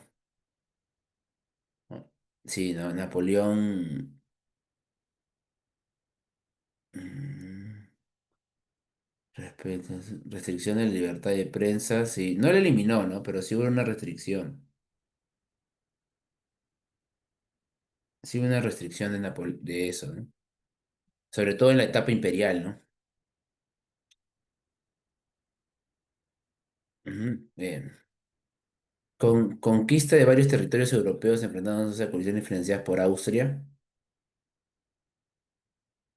Me parece que aquí no fue Austria la que lideró, pues, la que financió las coaliciones, ¿no? Las financia Inglaterra, algunas de ellas, ¿no? El Reino de Prusia, ¿no? O sea, Austria pelea, ¿no? Pero no un financiamiento directo de ellos, ¿no? Así que la clave aquí sería 1 y 3. 1 y 3. Muy bien. 15. Durante el siglo XIX, en Europa surgieron ideologías políticas que marcaron profundamente la vida social y política del continente. Entre ellas se destacaron el liberalismo, el nacionalismo y el socialismo. Respecto a estas corrientes, indique el valor de verdad de los siguientes enunciados. 1. El liberalismo defendía las libertades individuales, la propiedad privada y el establecimiento de constituciones que limitaran el poder absoluto. Ya esto es recontra verdadero, pues, ¿no? El liberalismo buscaba eso, ¿no? ¿No? Bien. El nacionalismo impulsó la unificación de territorios como Alemania e Italia, claro, eso es verdadero. Eso es recontra verdadero. Recuerda que del nacionalismo se puede sacar dos movimientos importantes. La unificación alemana con Otto von Bismarck y el canciller y el Kaiser Guillermo I. Y en Italia, pues, la unificación italiana, ¿no? Con el rey Víctor Manuel y también, pues, con Garibaldi, ¿no? Y la independencia de pueblos sometidos a grandes imperios verdaderos, bueno, verdadero. El socialismo surgió como crítica a las desigualdades del imperio, perdón, a las desigualdades del capitalismo industrial, promoviendo una sociedad más igualitaria. Verdadero, ¿no? Al menos eso es lo que ellos decían, ¿no? Ellos decían eso, ¿no? Pero sí, una vez que se dio la segunda revolución industrial, ahí surge el socialismo, ¿no? Como corriente política, ¿ya, no? De Marx, de Engels, ¿no? Hay dos tipos de socialismo, ¿no? El socialismo utópico de Owen, ¿no? En ese caso del cooperativismo, y el socialismo científico de Marx y de Engels, ¿no? Todas estas ideologías coincidieron en criticar el absolutismo monárquico como forma de garantizar el orden político, sí, claro. Claro, ellos criticaron, ¿no? Porque había una corriente que buscaba defenderlo, ¿no? Que era el conservadurismo. Todas las demás empezaron a criticar, ¿no? A criticar cómo este modelo se había perpetuado, ¿no? Y qué lógico, pues chicos, era un modelo que había traído consigo desigualdad, que había traído consigo problemas y que había sectores sociales que querían, pues, ascender, ¿no? Que querían lograr algunos objetivos, ¿no? Ujú. Muy bien. Siguiente pregunta. 16. La segunda revolución industrial se caracterizó por la aparición de nuevas fuentes de energía, avances tecnológicos y transformaciones sociales. Este proceso no solo modificó la producción, sino que también generó importantes cambios en la economía mundial. Entre las principales críticas de esta etapa, ya, segunda revolución industrial, ojo, segunda revolución industrial, dice, uno, la utilización del carbón, ya, falso, pues, ¿no? Ahí se va, ¿no? La uno no podría ser porque dice carbón. Carbón es primera revolución industrial, no segunda. Segunda es petróleo y electricidad. El desarrollo de la industria siderúrgica, química, automotriz y farmacéutica verdadero, pues, ¿no? En la siderúrgica estaban los hornos Bessemer, ¿no? En la química estaba, pues, está todos los derivados que se tenían que hacer, ¿no? En la automotriz estaba la empresa Ford, ¿no? Los Ford Motor. En la farmacéutica aparece la industria Bayer, ¿no? Porque si es Bayer es bueno, ¿no? 3. El surgimiento del Trusch, Carter y Holding como corporaciones empresariales verdaderas, pues. Los monopolios se consolidan después de la Segunda Revolución Industrial, ¿no? El tema de los monopolios, ¿verdad? 4. El predominio de Estados Unidos como potencia industrial sin competencia mundial, falso. Estados Unidos sí tiene importancia, ¿no? O sea, Estados Unidos sí tiene, o sea, es el país que destaca en la segunda revolución industrial, pero dice sin competencia mundial. Y eso es falso, pues porque primero que nada todavía seguía como potencia Inglaterra, y segundo, no es que Estados Unidos solito desarrolle, ¿no? Sí había competencia, recuerda que estaba Alemania, estaba también Japón, ¿no? Estados Unidos era el país que, por ejemplo, tenía la mayor producción de hierro, ¿no? Perdón, de acero, pero lo seguía Alemania, ¿no? Japón se había desarrollado en la era Meiji, ¿no? Era una nación que también se había fortalecido en el occidente, ¿no? Entonces, sí Estados Unidos predomina aquí, es la potencia que más se desarrolla en la Segunda Revolución, pero no es incompetencia, pues sí tiene competencias. Así que la clave aquí sería 2 y 3. Solo 2 y 3, ¿no? Casa.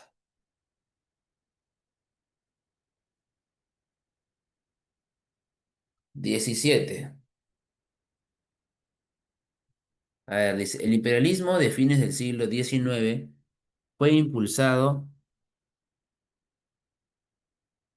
fue impulsado por la expansión económica, política y cultural de las potencias industriales sobre África y Asia. Respecto a este proceso, indique el valor de verdad de los siguientes enunciados. El reparto de África, definido en la Conferencia de Berlín, estableció reglas para la ocupación colonial del continente. Claro, ¿no? Eso lo convocó Alemania, ¿no? La Conferencia de Berlín. Agarraron y convocaron a las potencias para que vayan y se repartan África, ¿no? Y a lo que a Alemania le tocó poquito, pues, ¿no? A Alemania solamente le dieron Camerún, ¿no? Y era curioso, ¿no? Porque para ese momento Alemania se encontraba mejor posicionado que los demás, ¿no? Pero le dieron poquito, pues, a Alemania, chicos. A Alemania le dieron un par de cositas nada más, ¿no? Bien, entonces solamente le dieron Camerún, ¿no? Entonces hubo un malestar por parte de Alemania, ¿no? Malestar que se va a visualizar después porque Alemania comprende que el camino ya no era, pues, el camino ya no era el tema diplomático, ¿no? Sino que el camino era la guerra, ¿no? Eso comprende claramente ellos, ¿no? Bien. El imperialismo económico se vinculó a la búsqueda de mercados, materia prima y nuevas zonas de inversión para el capital.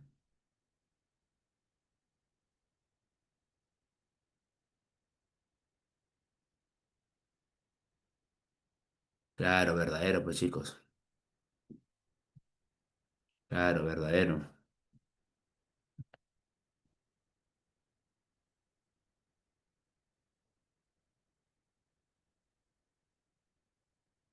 Muy bien, chicos. Claro que sí, verdadero.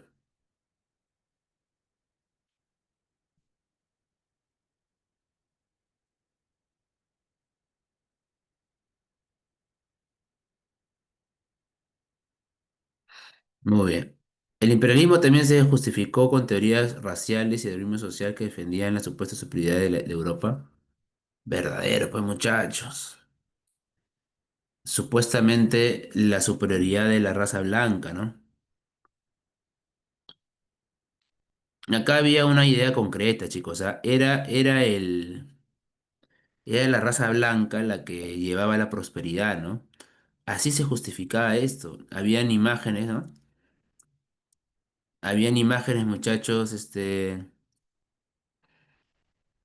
había muchachos, por ejemplo, caricaturas donde la raza blanca, ¿no? Inglaterra, Alemania, Francia, Estados Unidos, llevaban cargado pues a los pueblos a los pueblos de Asia y de África, supuestamente porque los estaban llevando a la civilización, ¿no? Hay una imagen donde Francia, ¿no? La madre patria llega y dice, con su cartel le dice que dice civilización, ¿no? Y obviamente todos los franceses están armados, ¿no? Contra las otras personas, ¿no? Entonces, eso es la justificación de la raza, ¿no? El darwinismo social. Bien, chicos. Dice, en Asia solo China y la India mantuvieron plena independencia frente a las potencias. No, pues chicos, si China fue invadida por Japón y la India fue invadida por Inglaterra, pues falso. Falso, ¿verdad? No tiene relación. Recontra falso. Bien.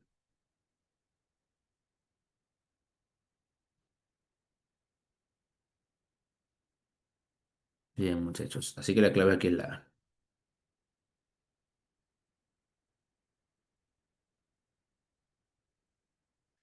En las últimas décadas del siglo XIX, la llamada Bella Époque reflejó el optimismo europeo basado en el progreso científico, la industrialización y la expansión colonial.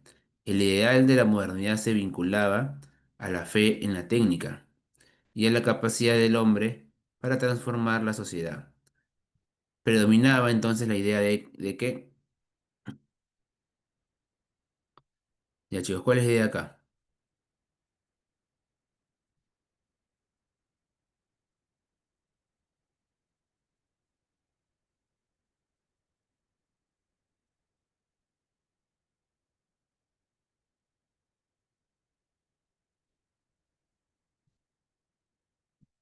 Ah, chicos,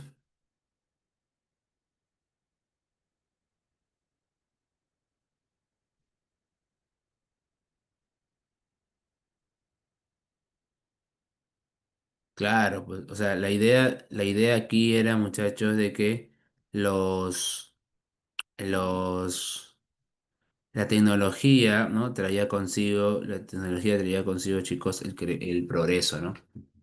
Claro, ujú. El progreso indefinido de la humanidad, ¿no? Ujú.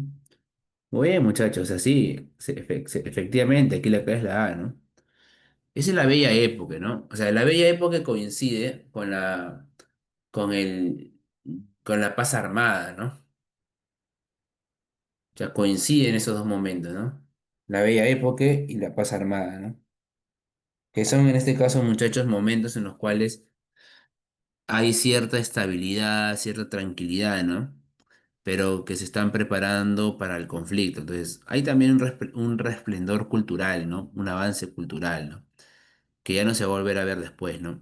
Y que, bueno, la idea era de que el, el hombre, ¿no? La tecnología, el proyecto científico, la industrialización había traído el progreso, ¿no? La ciencia, la industria, la tecnología, ahí eso era el progreso, ¿no? Bien, chicos. Ujú. Siguiente pregunta. 19. La Primera Guerra Mundial, 1914-1918, transformó la naturaleza de los conflictos bélicos a nivel global. Fue una guerra caracterizada por el enfrentamiento en dos frentes, la movilización total de los recursos de los países y el uso de nuevas técnicas, de nuevas tácticas militares. Respecto a este acontecimiento, indica el valor de verdad de los siguientes enunciados. 1. Alemania se enfrentó a la guerra en dos frentes, luchando contra Francia y Gran Bretaña en Occidente y contra Rusia en Oriente. Verdadero, pues muchachos, claro. Alemania estaba recontra mal posicionada, ¿no? Estaba mal posicionada Alemania, ¿no? Estaba en un momento complicado, ¿no? En una situación complicada en realidad, ¿no? Y Alemania lo que tuvo que hacer fue afrontar esa dificultad, ¿no? Bien. Y a partir de eso tuvo que doblegar fuerzas y terminó cediendo, pues no terminó perdiendo. Ujú. La guerra total implicó la movilización de recursos económicos, humanos e industriales, incluyendo a la población civil. Claro, pues muchacho, ¿no? Verdadero. Pues eso es una guerra total, ¿no? No es una guerra cualquiera, es una guerra llamada guerra total. Entonces, cuando tú hablas de guerra total, estás hablando pues claramente de que conllevó a varias aristas, ¿no? No solamente a la arista pues que tú dices, ah, ya, fue una guerra por economía, no, no, fue una guerra total, chicos. Ujú. Aspectos sociales, aspectos económicos, aspectos políticos se vieron aquí, por eso se le llamó la Gran Guerra. La guerra submarina irrestricta aplicada por Alemania provocó la entrada de Estados Unidos al conflicto. Verdadero, ¿no? Aquí hubo un bloqueo. Alemania lo bloquea. Alemania bloquea de manera con submarinos los puertos ingleses e Inglaterra bloquea con barcos en los puertos alemanes, ¿no? Entonces, Alemania termina derribando una nave, ¿no? Que es la nave Lusitania.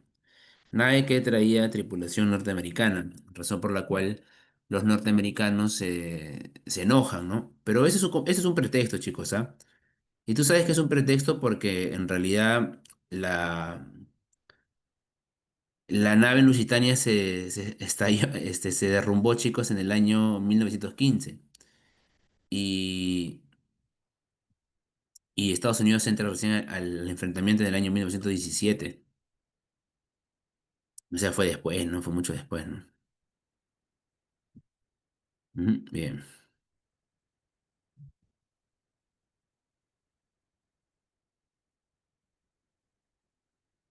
bien, muchachos, ahí está. Ujú. El Tratado de Versalles estableció un nuevo orden internacional que favoreció ampliamente a Estados Unidos.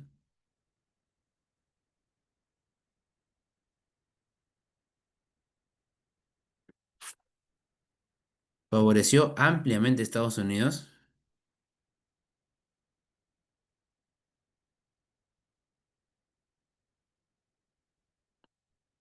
Chicos, en el Tratado de Versalles Estados Unidos se mete.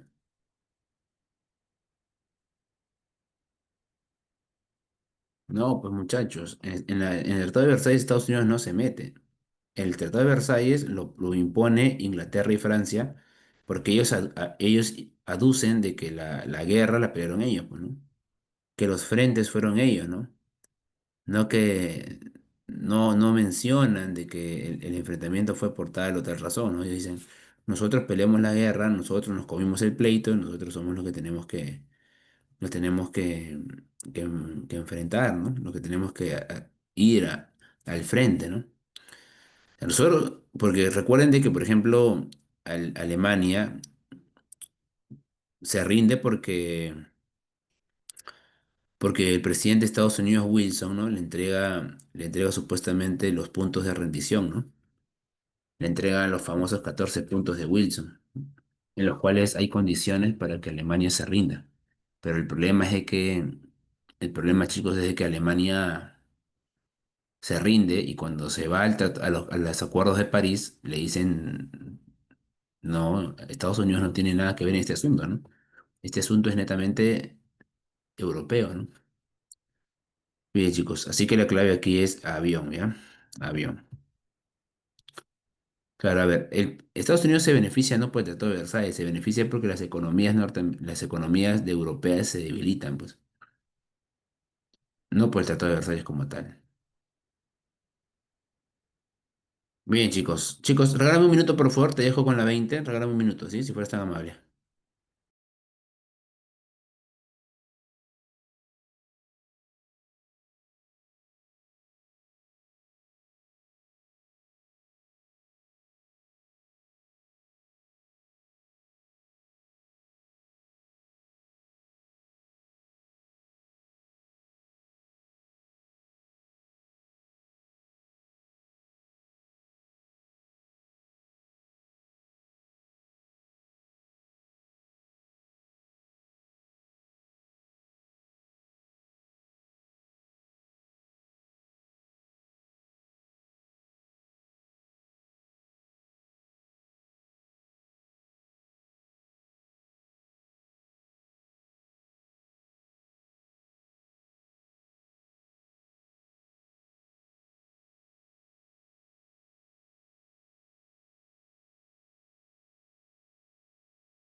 Bien, chicos, lo máximo.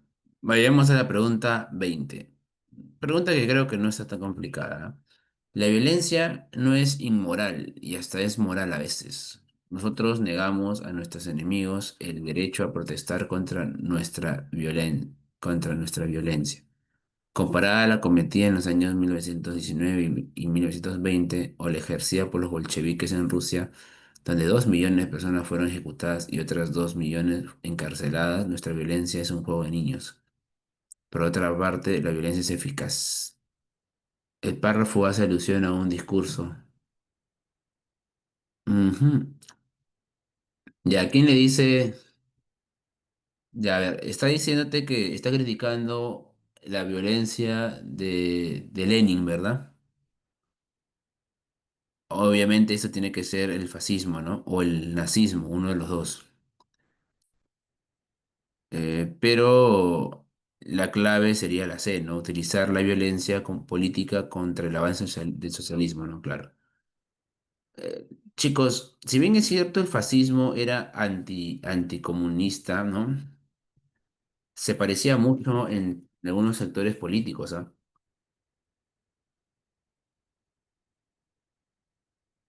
Mussolini decía, dentro del Estado todo, ¿no? Fuera del Estado nada.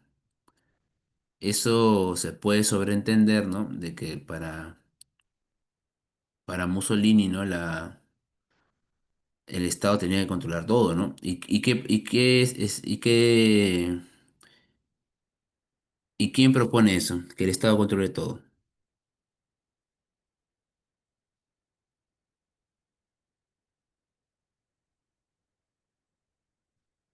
¿Quién propone que el Estado controle todo?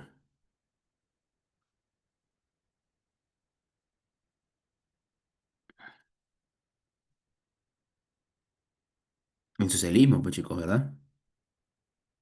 El socialismo propone que el Estado controle todo, ¿no?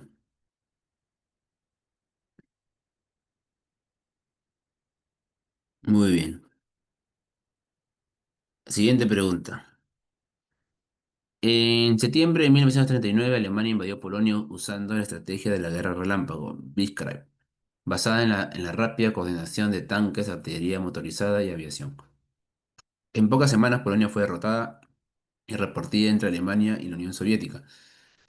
Posteriormente, la misma táctica se aplicó contra Noruega, Dinamarca, Bélgica, Holanda y Francia, con rápidos resultados. Sin embargo, al intentar emplearla en la Unión Soviética, el avance alemán se detuvo por la resistencia del Ejército Rojo y las duras condiciones climáticas. Por lo tanto, podemos afirmar que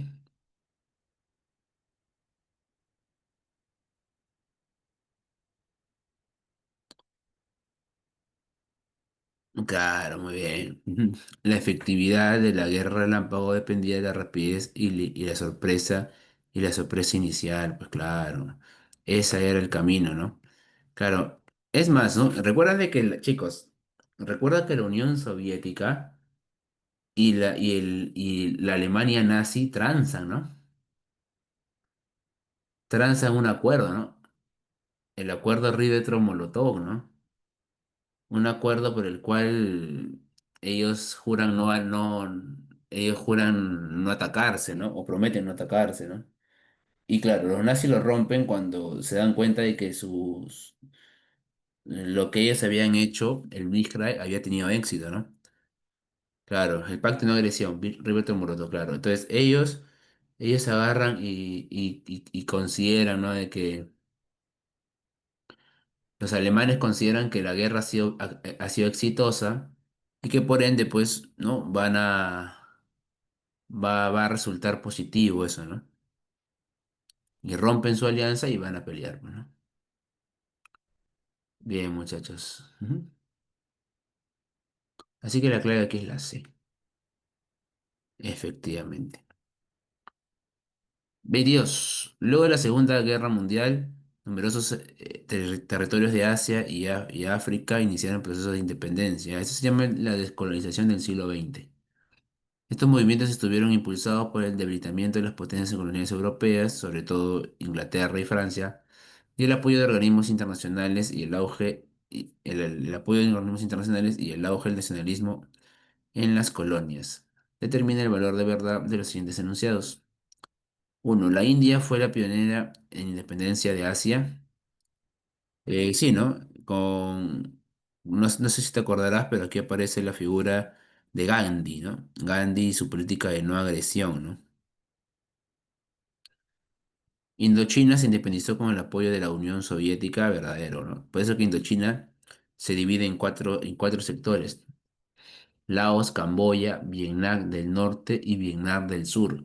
y tres de esos de esos cuatro territorios son socialistas, salvo Vietnam del Sur, que luego también es sometida, todos los demás eran socialistas. La conferencia de Bandung buscó la unidad afroasiática verdadero, ¿no? La conferencia de Bandung lo que buscó fue reunir a los países, a los famosos países no alineados, ¿no? A los países que recién lograban su autonomía, ¿no? Ujú. Las colonias rechazaron la postura de la tercera vía. O sea, las colonias rechazaron, chicos, la tercera vía. Falso, pues ellos más bien proponían la tercera vía, ¿verdad? Ellos proponían la tercera vía, así que esto es falso, pues. ¿No? Esto fue aceptado, ¿ah? Ellos aceptaron el tema de que se, se, se tenga se tenga una visión, ¿no? O un accionar diferente a la presión del socialismo y a la presión del capitalismo. Así que la clave, chicos, es la A, ¿bien? La 23. Uno de los acontecimientos más trascendentales del final de la Guerra Fría fue la caída del muro de Berlín en noviembre de 1989. Este hecho simbolizó el colapso de los regímenes comunistas en Europa del Este y abrió el camino hacia la reunificación alemana. Respecto a este acontecimiento, indica el valor de verdad de los fines enunciados. El muro de Berlín había sido construido en 1961 para frenar la fuga de la población de la RFA hacia la RDA. Ya esto es falso, ¿ya? ¿Y sabes por qué es falso? Porque es al revés. La gente de la RDA migraba para la RFEA, no al revés. Bien, los de la RDA se iban para la RFEA, por eso es que Nikita Khrushchev tiene que mandar a construir un muro, weón. Bien, ya entonces la clave sería la D, ¿no? No hay otra, ¿no? Porque todas las demás tienen verdadero. La apertura del muro fue consecuencia de las reformas políticas y sociales impulsadas por Mikhail Gorbachev, claro, pues, ¿no? La perestroika y el glasnost, que quisieron solucionar la situación de la Unión Soviética, en vez de solucionarla, empeoró, ¿no? Tras la caída del muro, se aceleró el proceso de reunificación de Alemania bajo el liderazgo de la RDA. Falso, pues la RDA no lideró, ¿no? La RFEA. Recuerden de que este tratado se llama el Tratado 2+4, ¿no? O también el Tratado de Moscú, en la cual Alemania se unifica, ¿no? Y la lidera la República Federal Alemana y el modelo capitalista. La caída del muro se convirtió en un símbolo del derrumbe del bloque socialista verdadero, pues, ¿no? O sea, cuando cae el muro de Berlín, ya era cuestión de tiempo nada más que la guerra finalice, ¿no? Y finalizó, ¿no?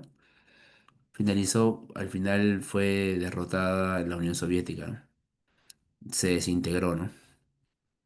Así que la clave aquí sería dedo, ¿bien, chicos? Ujú. ¿Hasta aquí vamos bien?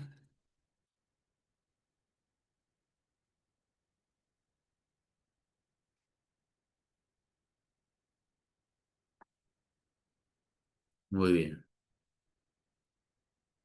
24. A ver, dice.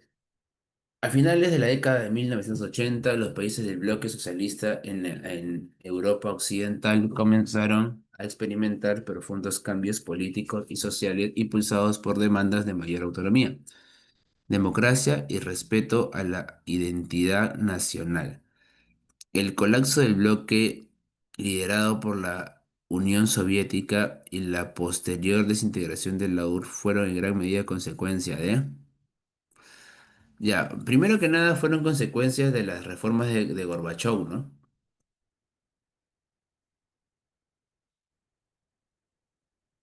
La cura resulta peor que la enfermedad, ¿no? O sea, Gorbachov tuvo toda la buena voluntad, ¿no? De aplicar una serie de cambios que tenía como objetivo, pues, que la cosa mejore, pues, ¿no? Pero la cosa no mejoró, ¿no? Por el contrario, la situación se puso más tensa, ¿no? Se puso más difícil, ¿no? Y poco a poco se fue rompiendo, ¿no? Se fue desquebrajando internamente la Unión Soviética, ¿no?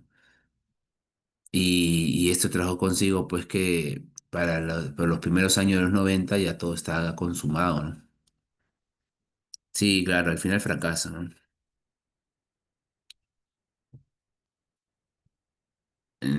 No, no es la EA.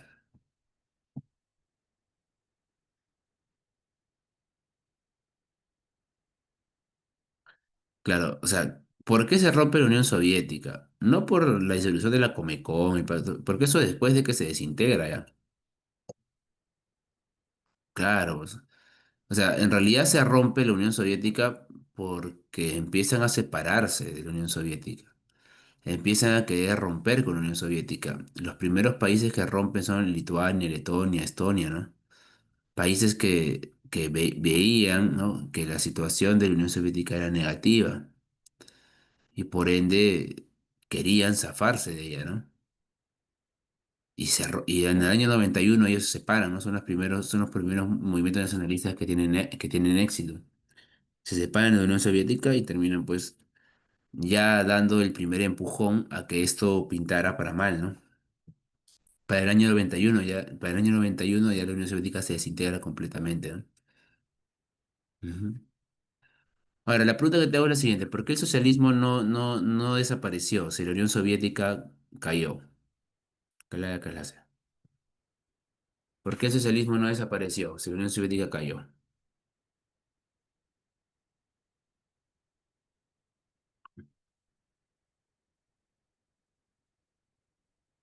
¿Alguien sabe?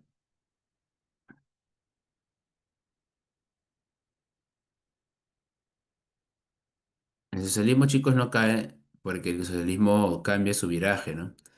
El socialismo ya no apunta a lo que fue, a lo que era la parte económica. El socialismo va a apuntar a la parte netamente cultural, ¿no? A la parte social, ¿no? Por esa razón es que el día de hoy todavía se mantiene. Ujú. Bueno, ustedes están a punto de ingresar a la universidad, chicos. En la universidad ustedes van a ver que todavía pues hay un sector de la gente que defiende pues bueno, un sector no, en San Marcos vas a encontrar un importante grupo, ¿no?, que defiende ideas socialistas, ¿no?, y que creen que es el camino. Ya no te tocan de temas económicos, porque saben que económicamente el socialismo ha fracasado. Te tocan temas de sociales, ¿no? Agendas sociales, todo ello, ¿no? Mm.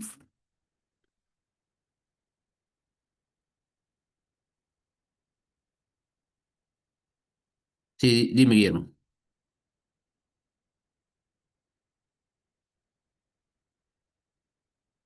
El acuerdo de Almatá ya es netamente la desintegración de la Unión Soviética, pues. Ahí se firma eso, ¿no? Y claro, se crea la Federación Rusa.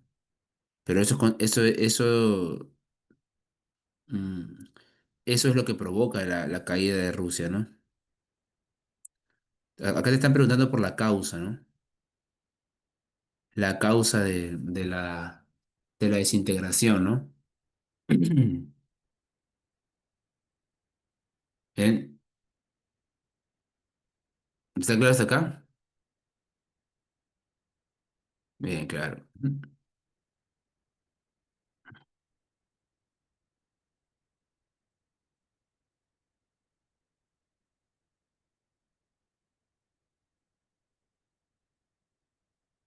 Bien, chicos. Siguiente.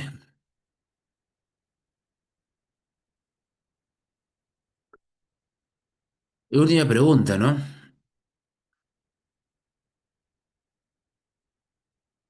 Con el protocolo, a ver, no te olvides que con los acuerdos de Almatá se crea la Comunidad de Estados Independientes, ¿no? ¿No? La Comunidad de Estados Independientes, ¿no? Donde se rompe ya la Unión Soviética, ¿no?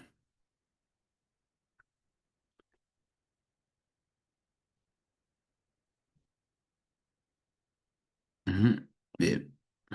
O sea, ya ahí es cuando el socialismo llega a su fin, ¿no? Al menos como parte de la Unión Soviética. El nuevo orden mundial surgido tras el fin de la Guerra Fría ha estado marcado. Chicos, un segundo, por favor, ya voy a poner a cargar mi relato.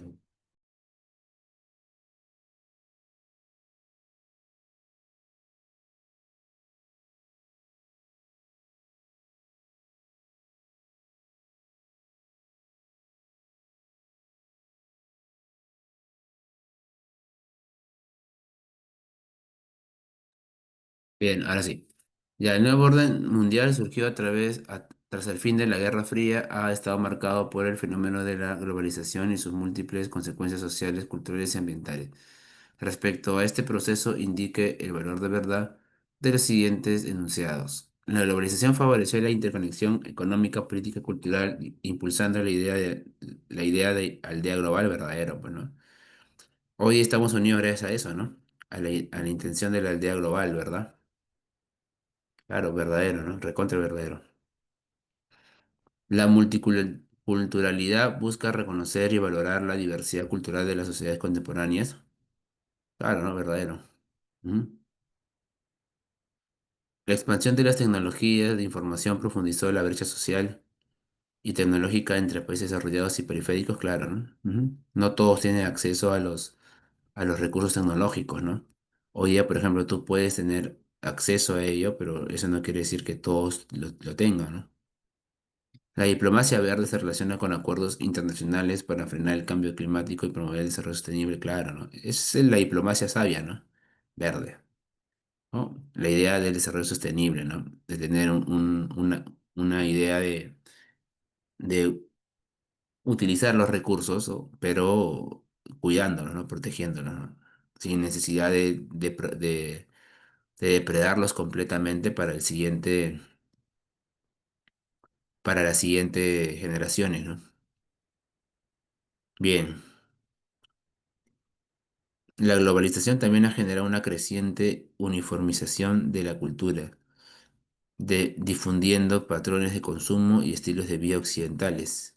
Sí, ¿no? Hoy día ustedes buscan más parecerse al bloque occidental, ¿no? Yo no sé si ustedes quieran parecerse pues a Corea del Norte, ¿no? No sé si tú quieras parecerte a China, ¿no? O sea, creo que el modelo que normalmente se visualiza, ¿no? Como ejemplo es pues el bloque, el bloque, muchachos, el bloque occidental, ¿no? Así que la clave aquí sería, chicos, todos verdaderos, ¿bien? Bien, muchachos. Mm. Bien, muchachos, a ver, quiero finalizar la sesión del día de hoy. Ujú. Ahora sí, dándote pues las mejores de las bendiciones, muchachos. Sé que te va a ir muy bien. Ha sido para mí un completo, pero completo honor acompañarte durante esta etapa y sé que la vas a romper, chicos. O sea, sé que te va a ir muy bien. Sé que vas a lograr ese tan ansiado ingreso a la universidad, que es lo que no solamente es lo que no solamente nosotros buscamos, ¿no? Es tu logro, chicos, es tu mérito propio, ¿no? O sea, tú te lo vas a conseguir. Es la razón de lo que tú has peleado durante tanto tiempo, ¿no? Y ve tranquilo hacia esa vacante, chicos, ¿ah? No, no te hagas pues la idea de que no, ¿por qué? No, no. Tú te lo mereces, chicos, ¿ah? Tú te lo mereces. ¿Mm? Y así que, como tú te lo mereces, anda por esa vacante, muchachos. Para mí ha sido un placer completo acompañarte. Ha sido un terrible placer, muchachos, ser tu profesor durante este ciclo. Tu último ciclo de la academia, porque después de aquí ya vas a ser solamente profesor universitario, o vas a ser, perdón, alumno universitario. Y, y para mí nada, chicos. Gracias de verdad. Ese día te voy a acompañar, cerca, lejos, te voy a acompañar a que te vaya de la mejor manera posible y vayan tranquilos, confiando en lo que saben, seguro de lo que vas a marcar y los mejores éxitos desde quien humildemente ha sido tu profesor de historia en este ciclo. Un fuerte abrazo, chicos, gracias por todo y nos encontramos en la cachimbiada, ¿ya? Ahí te corto el cabello, no te olvides que un mechón es mío, ¿ah?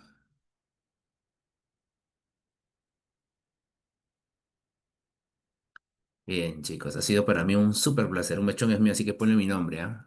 Hasta luego, chicos, cuídense mucho, ya descansen, se lo merecen. Y a ver, una recomendación que te doy. repasa hasta el jueves, viernes. Después de eso, si tu examen es el sábado, repasa solamente hasta el jueves. Si tu examen es el domingo, hasta el viernes. Descansa un día, relájate, porque eso también va a contar. Hasta luego, chicos. Gracias por todo. Nos encontramos muy pronto. Hasta luego, mis. Cuídense mucho. Gracias por todo también. Y gracias por el apoyo constante. Bien, chicos. Cuídense mucho. Hasta luego.